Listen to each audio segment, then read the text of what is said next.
Saudamos todos os seguidores da VMTV que nos acompanham nas várias plataformas digitais, em concreto no perfil do Facebook e no canal do YouTube.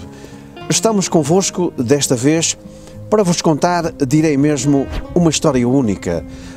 Uma história de um homem que cedo partiu à descoberta, à aventura e que o tornou no homem maduro, conhecido e personalidade reconhecida no nosso meio social. Estou a falar do Dr. Fernando Correia, atualmente mesário da Irmandade de São Bento da Porta Aberta, mas que teve um percurso de vida, como eu digo quando me pedem opiniões sobre o Dr. Fernando Correia, um percurso digno de um filme, mas mesmo digno de um filme. Dr. Fernando Correia, muito obrigado por estar connosco aqui na VMTV e todas as coisas começam, passa a repetição, começam pelo início, pelo começo. O senhor, natural de Cabeceiras de Basto, Gondarém, se a minha memória não me atraiçoou, enfim, o livro que o senhor editou e com o qual homenageou a mãe do Dr. Fernando Correia, 90 anos, uma história de vida, homenagem a uma supermãe que nos acompanha e nos vigia. Neste livro, o Dr. Fernando Correia, além de focar partes essenciais da vida da mãe, uma mulher, esposa e de repente o mais velho, com 14 anos, pede aos pais de Cabeceiras de Basto, uma aldeia pitoresca do nosso Minho, que pretende vir para a cidade, para Braga. Começa aí a sua história. O que é que fervilhava na cabeça do Dr. Fernando Correia e que é que o fascinava vir para a cidade?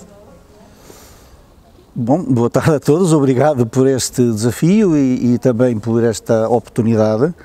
A verdade é que se nós nos sintonizarmos nos anos 50, no pós-guerra, em que de uma forma geral vivia-se, não se vivia pobre, mas vivia-se, tinha-se alguma dificuldade na vivência coletiva, e a verdade é que eu sou de facto o primeiro filho de 12 e com responsabilidades acrescidas e portanto desde muito jovem, estou a falar de 5, 6 anos, ter de contribuir para ajudar a criar os outros irmãos.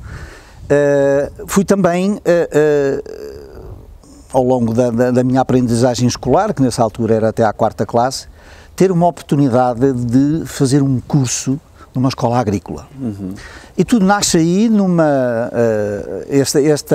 este desejo, este sonho, porque nós somos crianças, todos nós vivemos sonhos, fantasias, mas era um sonho que eu sempre procurava que era possível realizar. E num curso agrícola, que já para mim era algo extraordinário, fazíamos viagens e fiz uma viagem a Braga.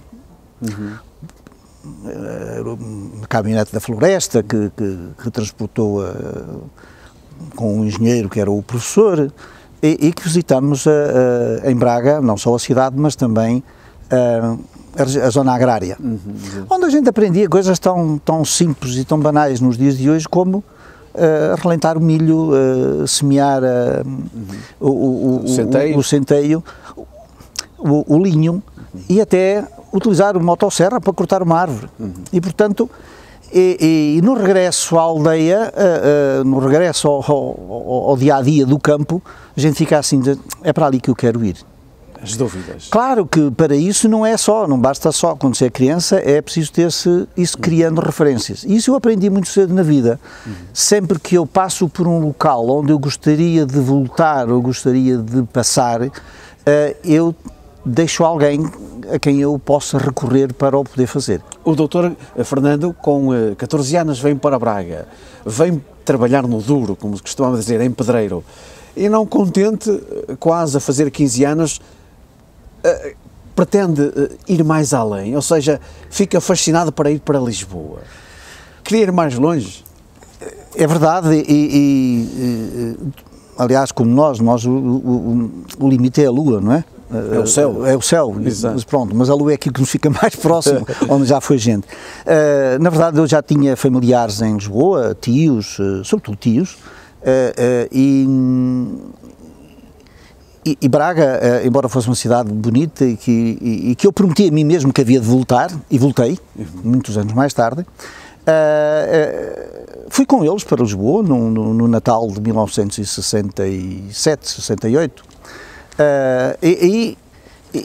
porque ali também as oportunidades de trabalho, de outro tipo de trabalho, porque trabalhar nas obras ali na Senhora Branca não era coisa fácil, era na Rua da Restauração, ali onde é hoje os Machado e Costas, era ali naquela obra.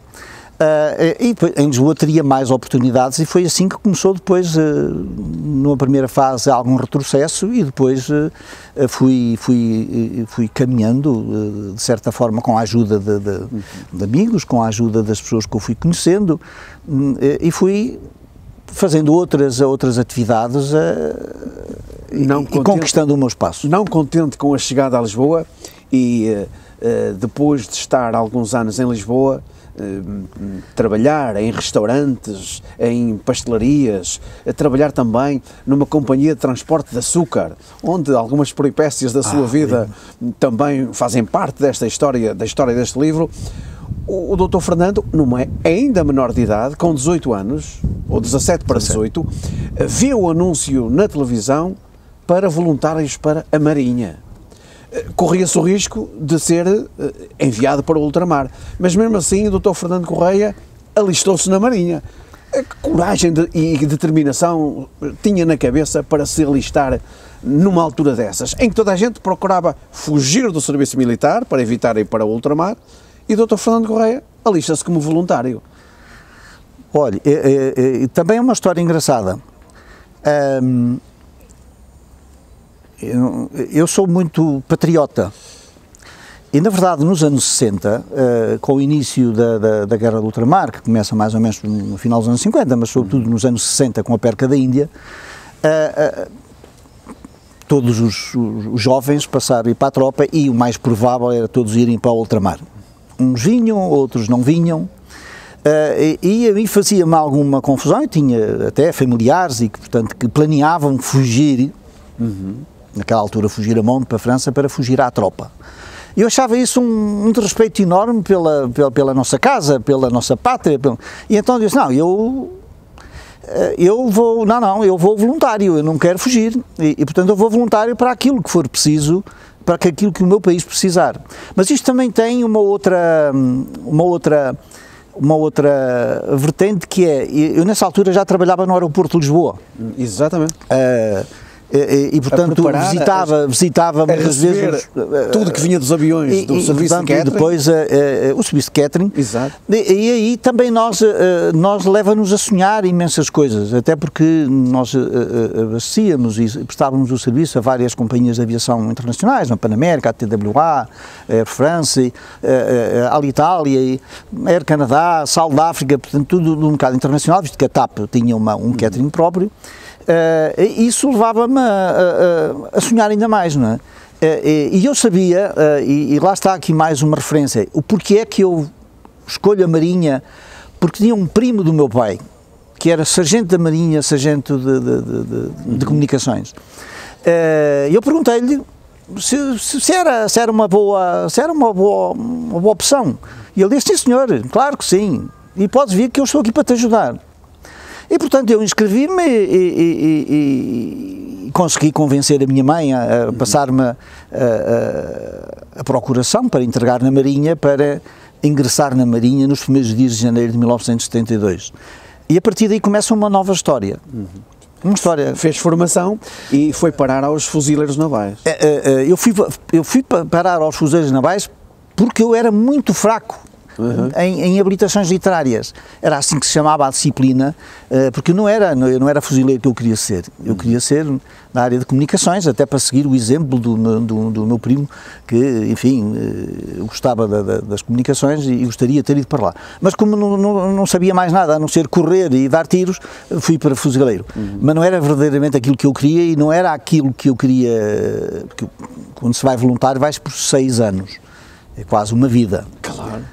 E portanto fui criando mecanismos de sobrevivência, se quisermos, das dificuldades que se haviam de deparar nos anos seguintes, de forma a poder obter formações adicionais que me pudessem eventualmente escolher o caminho que eu vinha a escolher, que foi ir para Angola, voluntário. Mas antes de ir para Angola, e essa é a grande mudança na minha vida, estava na Praça da Armada, em Alcântara, na terceira repartição, e tinha uma chefe, era uma civil, que era a minha chefe de serviços, não me recordo agora o nome, tenho pena, já estou a ficar um bocadinho sem memória, mas era uma senhora absolutamente extraordinária e que me disse assim: Fernando, pá, você podia estudar, pá, você é uma pessoa esperta, pá, precisava de estudar, você dá muitos erros. E digo assim: mas vou estudar para onde? Ele: não, vá ao Leal Conselheiro, ali na Rua da Trindade, ali o Colégio Leal Conselheiro, vá-se lá inscrever. Eu fui-me inscrever no Leal Conselheiro e comecei a estudar no ciclo preparatório, portanto, em 1972, setembro de 1972.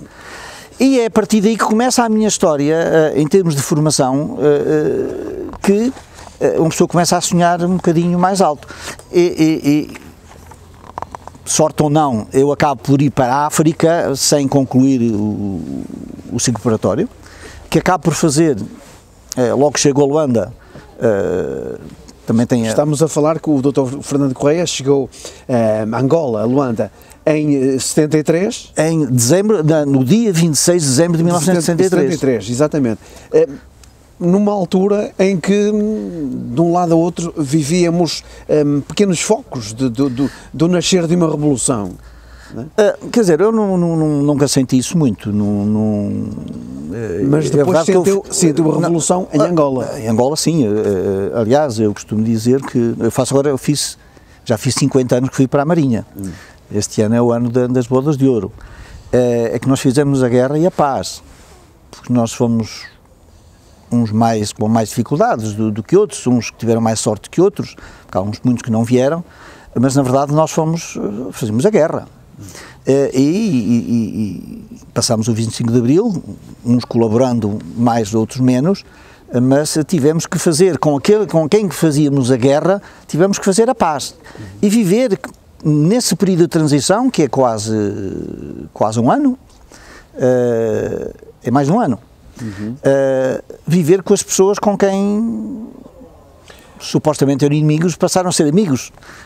O Dr. Fernando Correia, em todos os espaços por onde passou, ao chegar, encontrou sempre um braço amigo.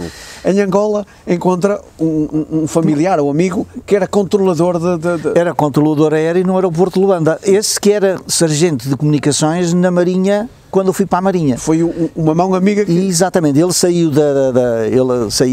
reformou-se da Marinha. E como ele era de comunicações, foi para controlador aéreo no aeroporto, mas para ficar, ou tinha que se fazer também os países africanos. E então ele foi para Angola e, portanto, acolheu-me lá. Mas ainda mais curioso e até mais acidental é eu chegar ao Comando Naval e encontrarem um comandante que me deu a mão e que me ajudou a controlar lá, porque quando a gente chega à África, aquilo que as pessoas lá estão querem é assim, os bem novos vão para as zonas mais difíceis ou mais complicadas e a gente fica. Que era um senhor chamado o Sr. Comandante Vintém, e que também tinha estado comigo na Escola de Comunicações e que era comandante também. Isto não era nada combinado. A sorte é uma coisa que se procura.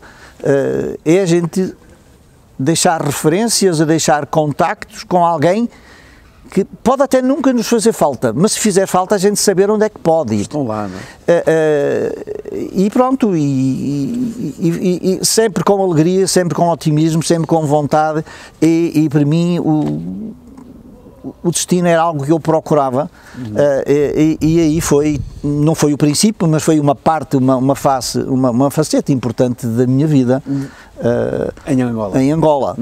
Depois de 6 anos em Angola, o Dr. Fernando regressa e surge uma etapa nova na vida. O Dr. Fernando Correia tinha o sonho de ser médico, apostou na formação. É uma etapa na vida que é formação e o casamento. É verdade. Eu vou dizer porque é que eu sonho de ser médico. Vou voltar atrás. Eu era criança, meus 5, 6 anos. Uhum. O meu pai sofria muito do estômago. Foi operado nessa altura, portanto eu sei que ele era muito jovem, eu também era muito jovem, e ele passava a vida a gritar, e nessa altura não havia medicamentos e esfregava a barriga com azeite. E eu um dia disse-lhe ao pai, eu quando for grande vou ser médico para te curar. Essa expressão acompanhou-me sempre, e eu sabia que tinha essa possibilidade. Era que ter, quando chegasse ao fim da Marinha, eu tinha que ter o 7º ano concluído, e ao abrigo da lei militar entraria diretamente na Faculdade de Medicina. E é programei tudo isso em Angola, e quando cheguei cá para o 7º ano,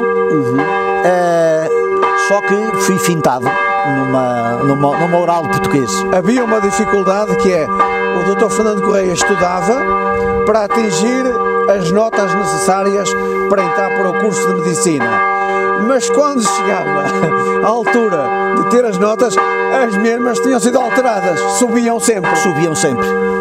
O que criava uma dificuldade para ter acesso. Acrescida, exatamente. Eu andei numa universidade privada 3 anos, para concorrer e a melhorar as notas para concorrer para a medicina, e nunca consegui entrar.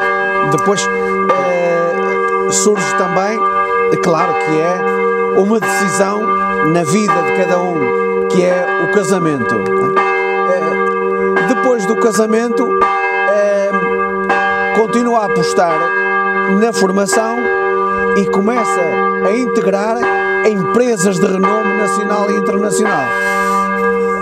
É verdade, também com muito trabalho, também com algum sacrifício, e se calhar é nesta fase da vida em que eu me senti mais só, porque é numa fase da juventude dos 20 e poucos anos, em que a maior parte dos jovens ou já estão formados, claro, e eu estava no início.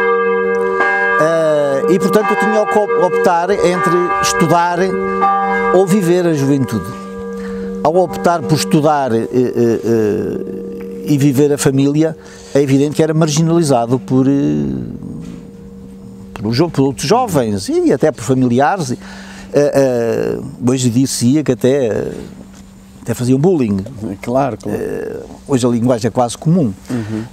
E a verdade é que eu tinha a minha forma de vencer é eu ser capaz de ser melhor, de ultrapassar todas essas dificuldades e conseguir chegar aonde eventualmente outros não chegaram, porque havia gente muito mais inteligente que eu, gente muito mais esperta do que eu, só que porque é preciso sacrifício, é preciso abdicar de muita coisa para ter outras, não é? E nessa altura, só quando eu deixei de ter a possibilidade de entrar em medicina, que voltei a uma universidade do Estado, que foi o ISCTE, onde acabei a licenciatura de gestão de empresas, mas já pai. Exato. Já pai. Noutra fase, o Dr. Fernando Correia passa a integrar e a fazer parte dos quadros do Teatro Nacional São Carlos, onde conhece grandes personalidades da política. Segundo o relato aqui no livro, não gostou da experiência. O senhor conheceu grandes figuras da política nacional.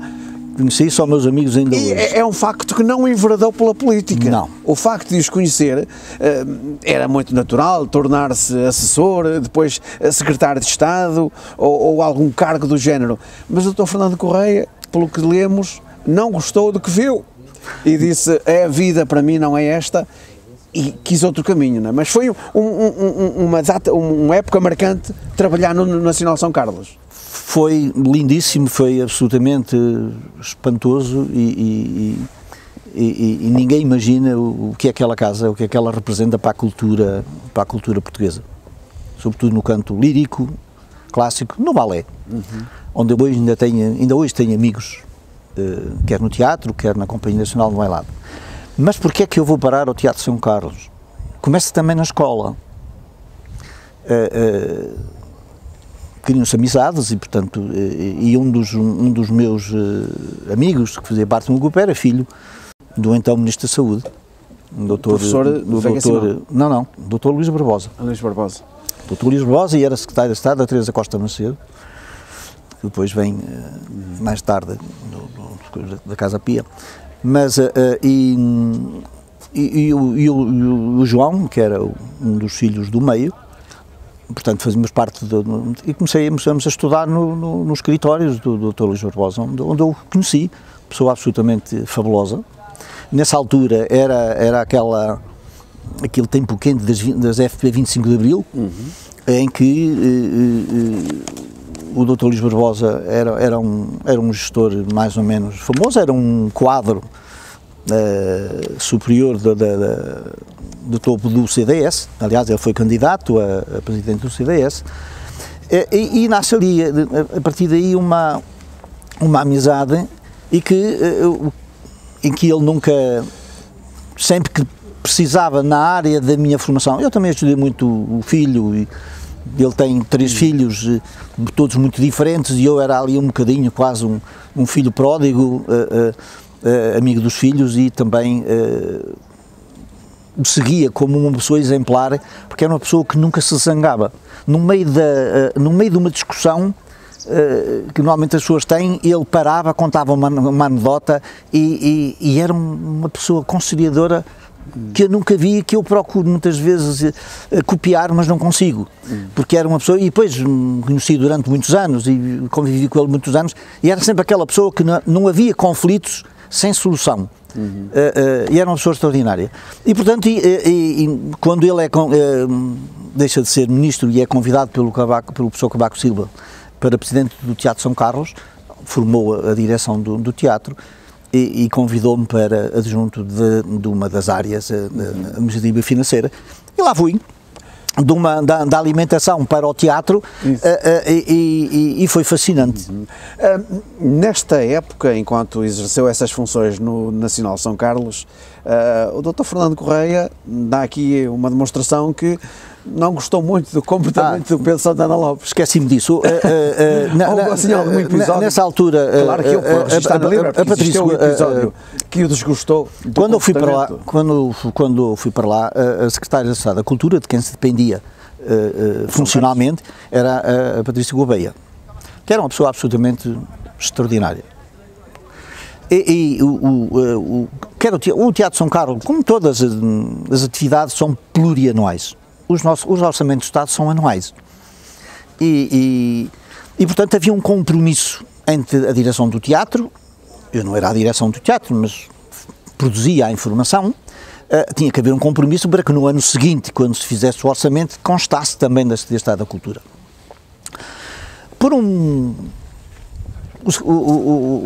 O Santana Lopes foi substituir a Teresa Patrícia Gouveia na Secretaria de Estado, e para mim foi catastrófico. E porquê?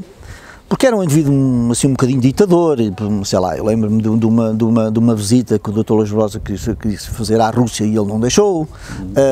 Isso vem mais ou menos numa altura também em que havia um livro do Saramago que ele vetou para não ser candidato a Prémio Nobel da Literatura. E ele faz... o que é que ele... Quando ele teve... se pediu muita informação do teatro, eram várias personalidades, o Pacheco Pereira, o António Barreto, aquelas pessoas para ser parte dos grupos parlamentares dos partidos, recolhiam informação das empresas públicas para depois discutir entre eles, massacrar-se uns aos outros. E o Santana Lopes faz uma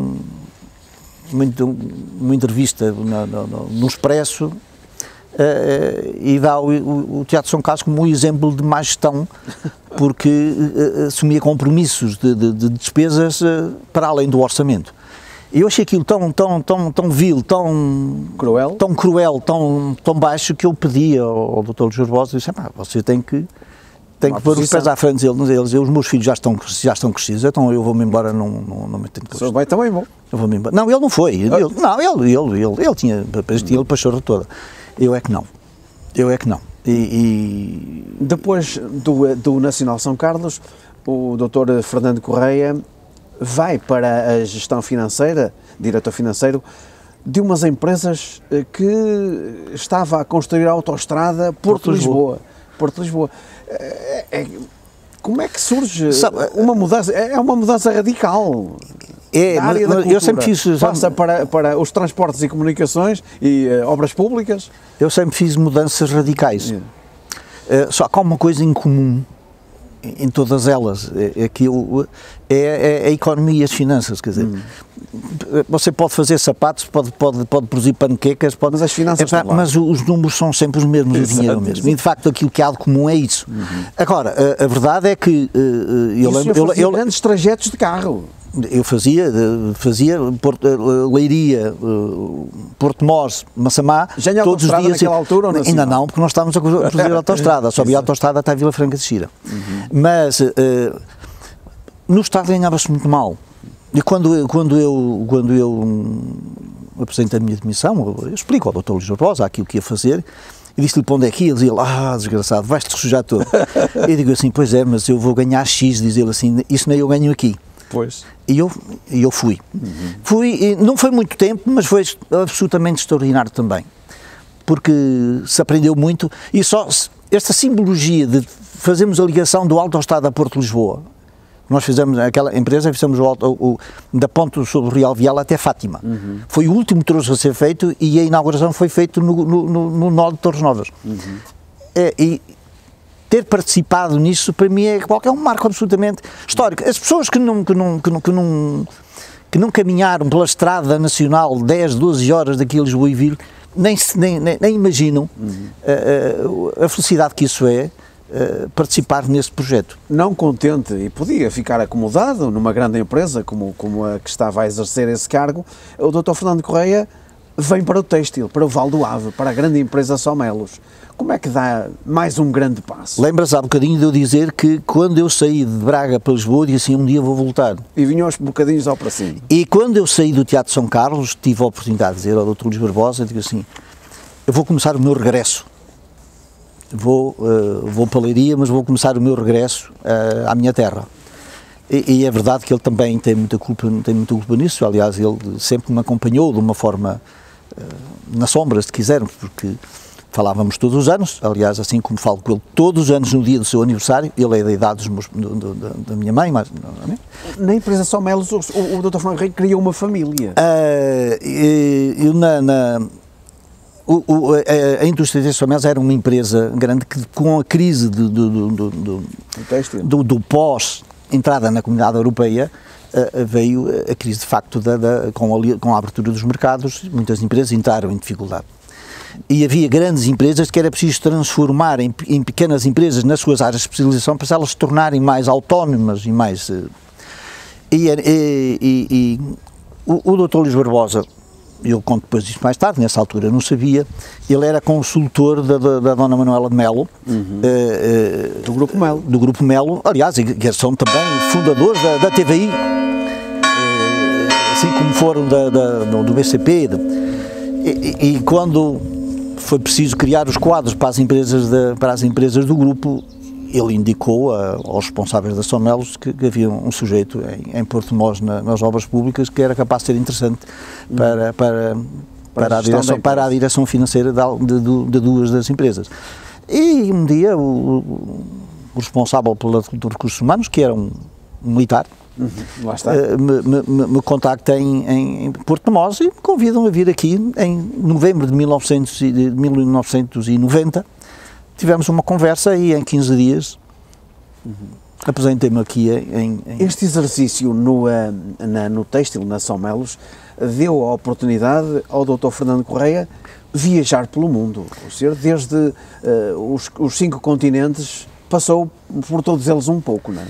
É verdade. A Somelos, grande parte da minha vida, eu lembro-me quando eu vim fazer 35 anos à Somelos. E, portanto, já não estava numa fase... 35 anos, ainda é uma juventude. Mas aliás, eu depois já vou contar um bocadinho mais à frente, é a altura das decisões. Ou se atinge, ou se caminha para aquilo que se quer ser, ou então vai ser sempre subordinado. Claro que o desafio no Vale do Ave, no têxtil, numa indústria familiar, uma pessoa que vem de fora traz sempre alguma coisa de novo e que causa alguma curiosidade.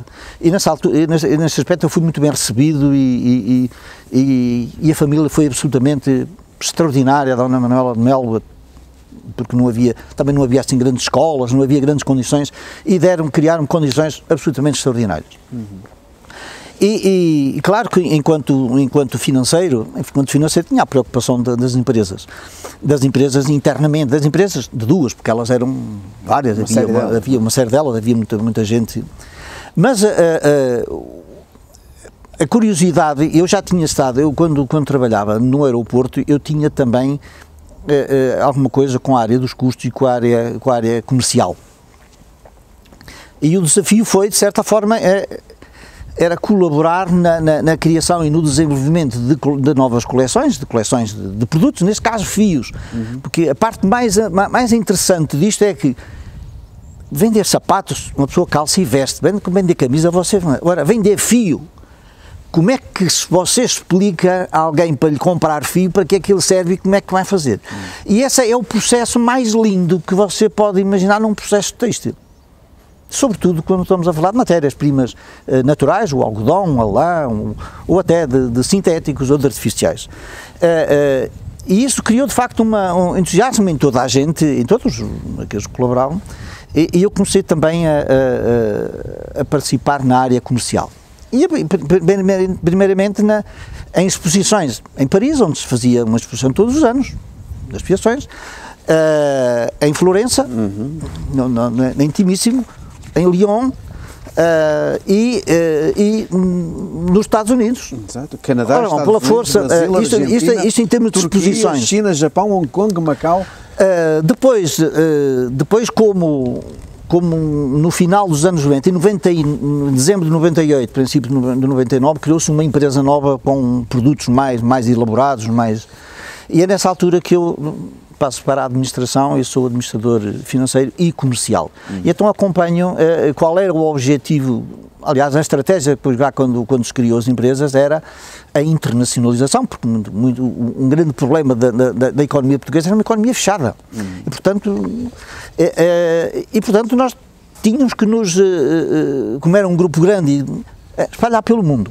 E então eu acompanhava os comerciais em todas as zonas do mundo onde eles estavam, todos os países da Europa, nos Estados Unidos, no Canadá, no Brasil, onde fomos algumas vezes, na China, onde custou bastante, sobretudo através de Hong Kong, mas presumo que ainda hoje eles têm uma representação em Hong Kong, para aqueles lados. E nunca fui à Austrália, mas chegamos a ter negócios na Austrália. E tínhamos um criador no Japão, e portanto o curioso disto é que nesta altura em que viajava muito pelo mundo, não sei se vai falar na universidade ainda, pronto, e isso queria-nos, ora bom, isto é de facto extraordinário, mas tem um preço muito alto.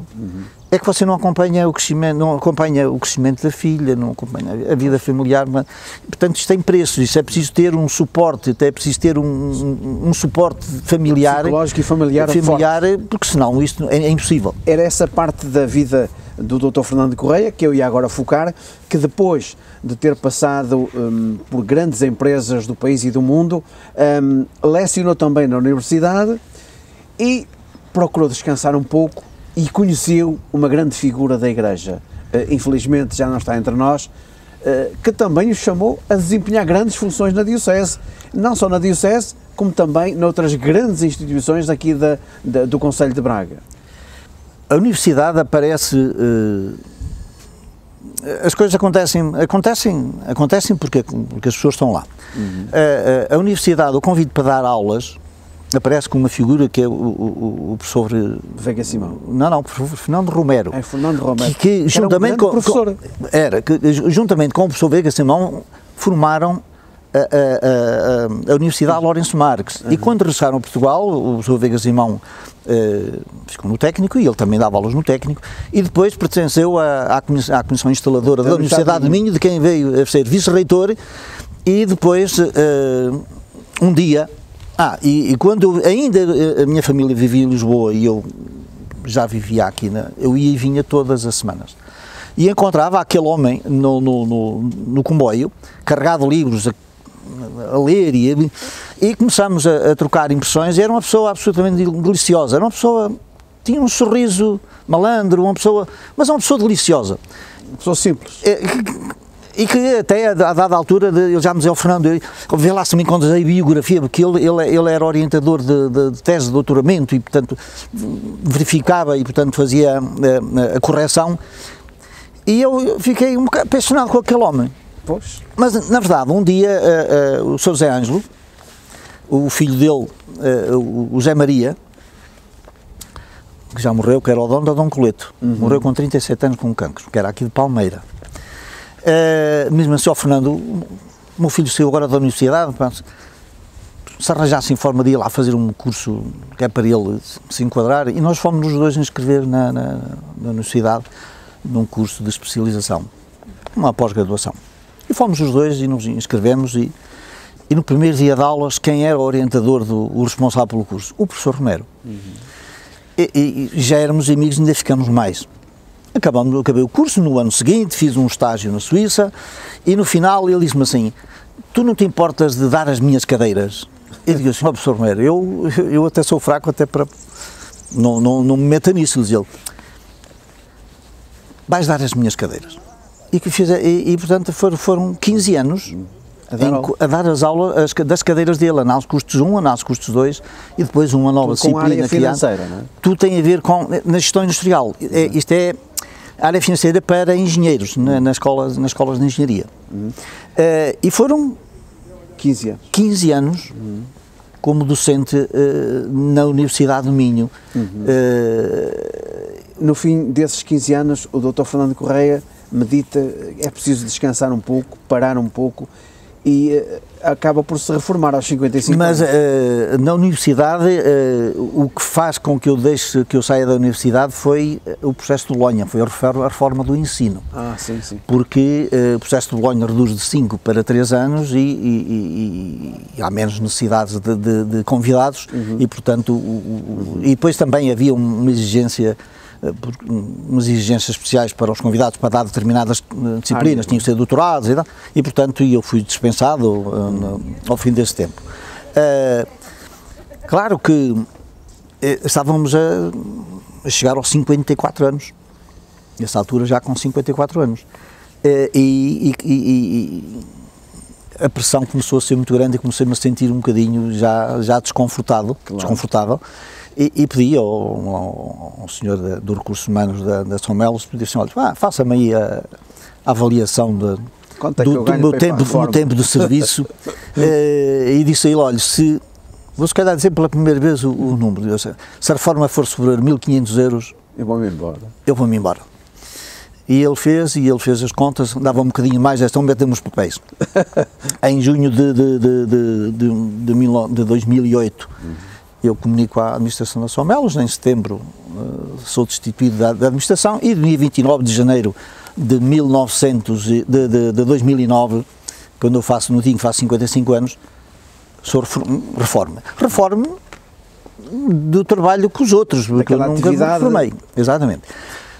Agora, a outra pessoa que você me fala, que é o Padre Fernando. Saudoso Padre Fernando Monteiro, que eu trago aqui o livrinho dele, onde tenho aqui também 2 páginas escritas em homenagem a ele. Ele aparece na minha vida pelo Padre Vaz Pinto.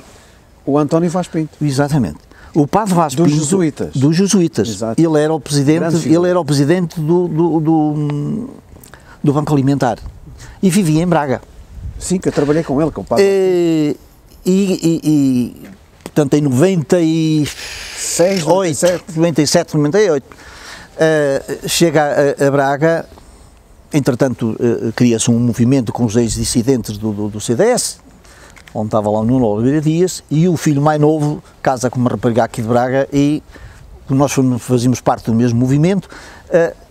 Fomos ter com ele que íamos criar o Banco Alimentar contra a Fome em Braga. E ele disse, tem um juiz, isso está muito trabalho e tal, vá ali a São Lázaro, vá falar com o Padre Fernando, e ele tem lá trabalho para vocês. E nós fomos ali ter com o Padre Fernando, e saímos lá presidente e vice-presidente da Caritas, praticamente, e tomamos posse logo pouco a seguir. E, portanto, a minha relação com o Padre Fernando começa exatamente nessa altura, em 1999, até 2001 na Caritas, e fizemos a campanha por Timor, o que foi absolutamente espetacular. Depois saí da Caritas.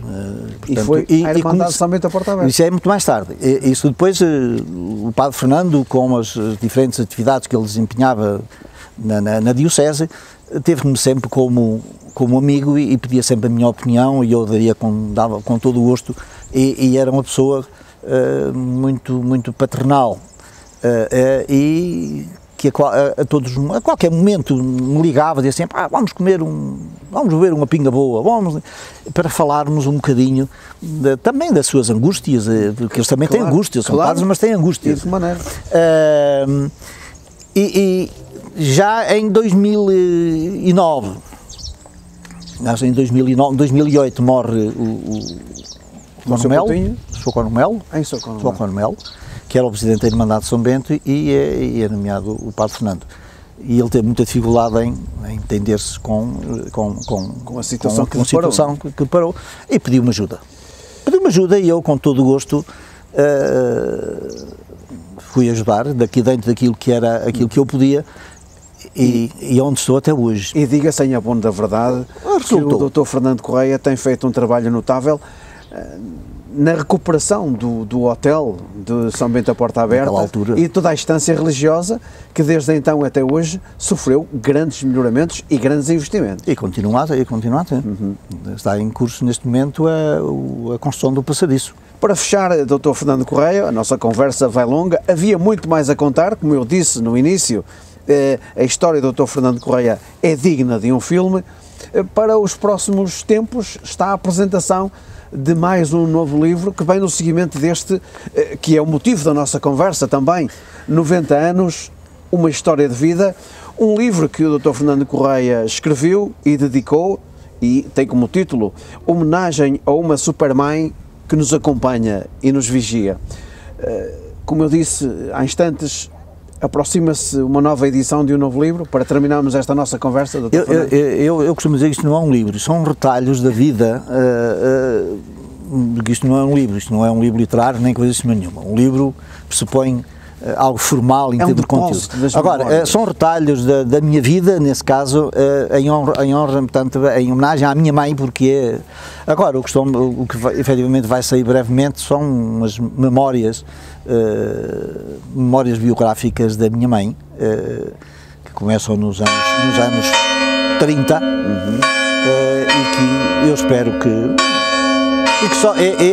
é também escrito na primeira pessoa, com a linguagem dela, e que espero que seja disponível no dia em que ela fizer 91 anos, para os filhos e para quem quiser recordar alguma coisa da vida dela. Sobretudo, a minha mãe é uma coisa curiosa, a minha mãe diz que fez coisas que nunca contou a ninguém. Eventualmente há coisas que as pessoas vão ler, que vão ficar surpresas, e pessoas bem próximas dela. E portanto será, não sei se será uma surpresa, mas será com certeza algo agradável, sobretudo porque uma pessoa ainda está viva. Resta-me agradecer-lhe o facto de estar connosco aqui na VMTV e partilhado com todos os seguidores deste canal disponível no YouTube os factos essenciais da vida do Dr. Fernando Correia, que relatou aqui no livro que dedicou à senhora sua mãe. Muito obrigado por estar connosco. Não sei se lhe dá os parabéns, se lhe faça uma homenagem pelo percurso de vida que teve, e que é um exemplo e que todos os jovens devem procurar saber, ler e meditar. Desde os 14 anos, um desafio, até aos dias de hoje, um percurso de vida notável. Dr. Fernando Correia, muito obrigado por estar connosco, agradeço mais uma vez. Obrigado eu, espero não desiludir quem ouvir. Na verdade é muito mais fácil escrever do que falar, sobretudo para uma câmara, é muito mais fácil. E então se for uma conversa informal, muito melhor ainda, assim, enfim, é complicado. Mas espero que não tenha dito grandes asneiras, não disse certamente, eventualmente posso não ter dito da forma mais coloquial, mais expressiva, mas é assim, fico-lhe grato pela oportunidade, sobretudo pela sua vontade de, nos últimos 10 anos, de termos feito várias vezes em estúdio, e hoje fazê-lo aqui em frente a esta basílica é absolutamente extraordinário, é um local simbólico, aqui nas minhas cidade costas. De Braga, isto aqui é o altar da cidade de Braga, e com um mirador, um bocadinho de sorte, somos capazes de ver Viana do Castelo e o mar. Agradeço mais uma vez ao Dr. Fernando Correia o ter estado connosco estes minutos. Resta dizer que a realização e a operação de imagem foi do Paulo Magalhães, sendo também ele diretor-geral da VMTV. Resta solicitar a cada um de vós, seguidores deste canal, que façam os respectivos likes e as respectivas partilhas e que apoiem esta forma de comunicar e dar a conhecer pequenas terras aqui do Concelho de Braga, para que essas mesmas cheguem ao mundo. Grande abraço para todos.